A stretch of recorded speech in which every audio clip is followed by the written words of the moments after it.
someone put, we were talking about, so the other day I did a brief commentary on the Netflix controversy around Cleopatra. And I did this again. I do not remember to whom I should give this credit, but somebody said, or several of you said, you should watch Netflix's Queen Njinga, or Njinga as it was alternatively pronounced. And I did. And I am going to say, yet again, we are living in a very complicated time where the Vernon philosophy needs as much reconsideration as possible, where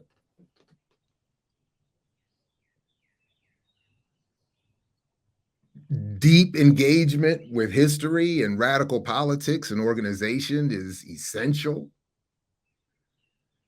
And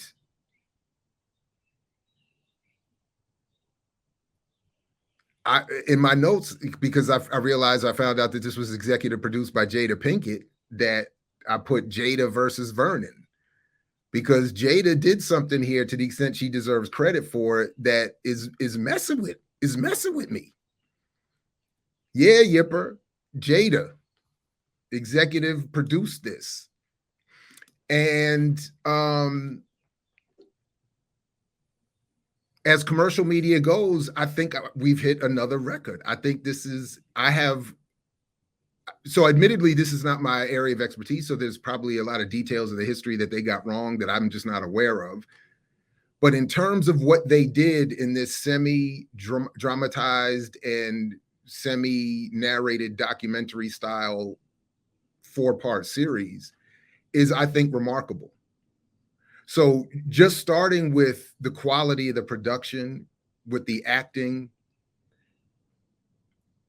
I made a note that it was infuriating in part because it was a reminder of how good media products can be, and then also terrified because it's a reminder of how good media products can be. And in the context that we're dealing with, that can be and is essentially, extremely dangerous. So I got to really continue to self-reflect what was done in here that got me.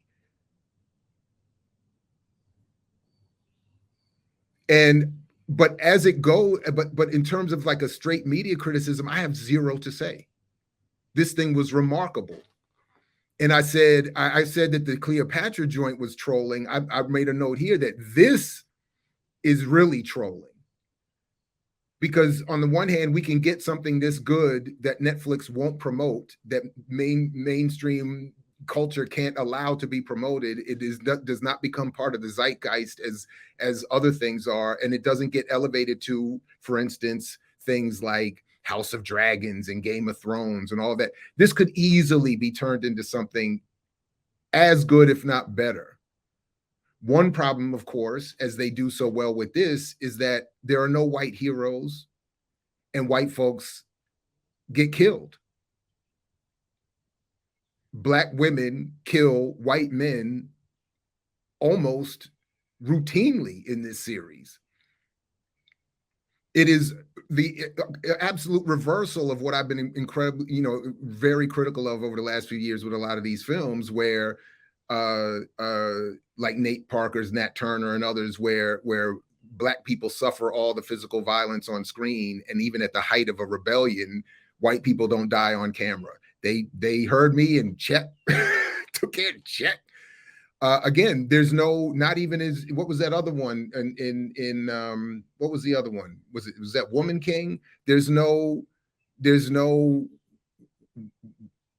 white or so-called mixed mulatto superhero character. It is all and I get the contradiction to me being the one saying this, but it is all African, they do depict Africans being anti-heroes, and even in some cases villainous. But it is very clear the enemy are the Portuguese, the enemy are the Dutch, the enemy is enslavement by Europeans. The systems of enslavement and capture among Africans was very different. They do all of that very well. And the sisters that act this thing are incredible. The brothers did too, the brothers too. But the sisters who lead this are remarkable.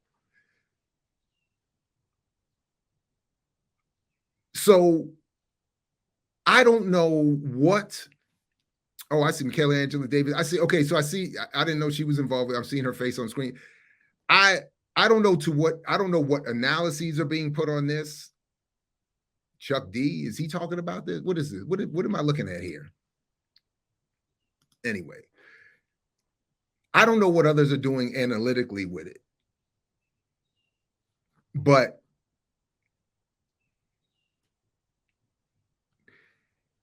any class traders? That's a good question. That's a good question. Probably. You know what? It probably deserves another and other reviews. I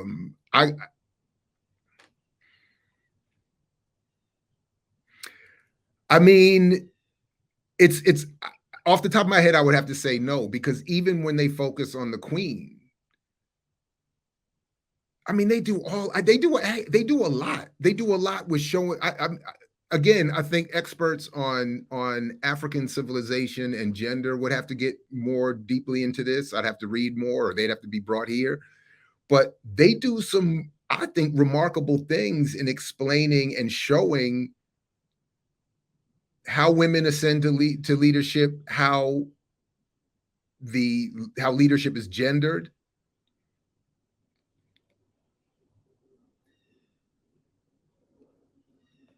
And how the queen I mean, almost, now it's not quite class suicide, but in a way that threatens her own. Well, it doesn't threaten her own stature. I guess I'm struggling with that. It's not so much that it threatens her own stature. It's that almost in a way to strengthen her stature, she goes above and beyond to defend everyone in her kingdom and beyond. So maybe it could be argued that they're doing too much to promote the idea of a monarch. But I don't know. I got so caught up in the quality of the acting and the storytelling and the focus of the real enemy that I'm sure my bias is missing a number of things that are important. I'm sure. But I walked away with nothing to complain about. They even, oh man, the way they show the spread, the way Christianity and Catholicism in particular are imposed and spread.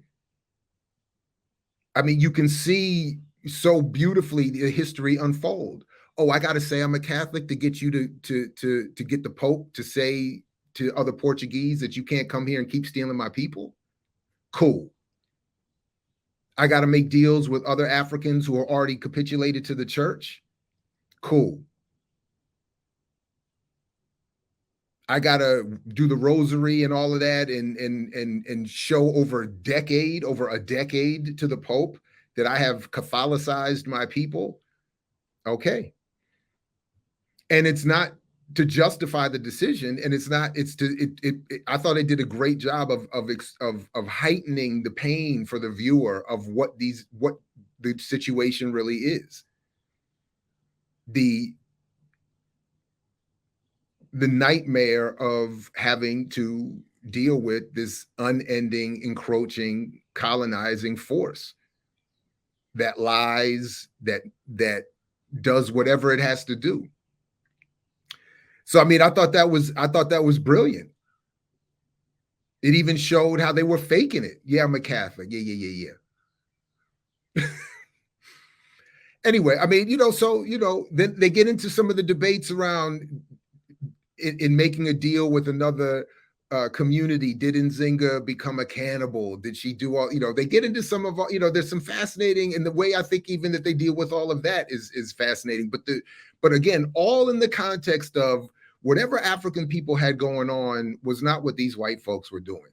And whatever these white folks were doing was not at all positive. I was like, this is remarkable. And then this is what they really got me with. And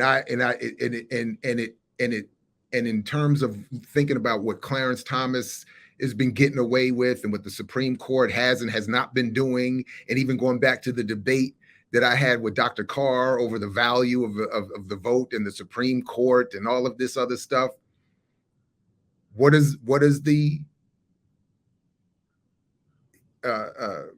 Portuguese enslavers say when they realize that that Njinga is putting up a real fight, and they get upset? They say, go get, like, for them, like, the beast of the beast. Go get the best imperialist we can get. And what's his name? Sotomayor.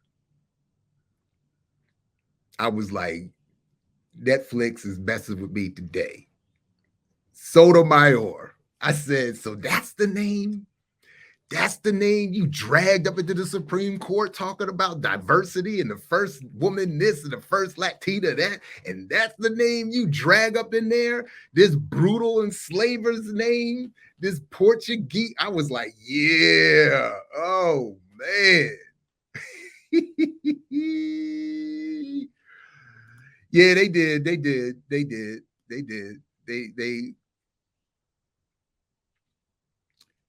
Yes, sir. I said, yeah. I was like, you know what I'm saying? I said, man, you didn't get the hell up out you.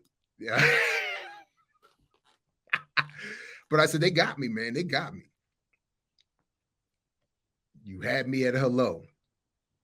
So I don't know what to do with this. I don't know what to do with this, other than to say most people are not watching it or not seeing it. It's not part of the whole discussion. But this is sort of the point I was making about the whole Cleopatra thing. There's no need to make an argument about the trolling of casting a Black woman as Cleopatra when Cleopatra was not Black in the sense that we're thinking of, and in the sense of traditional Africa.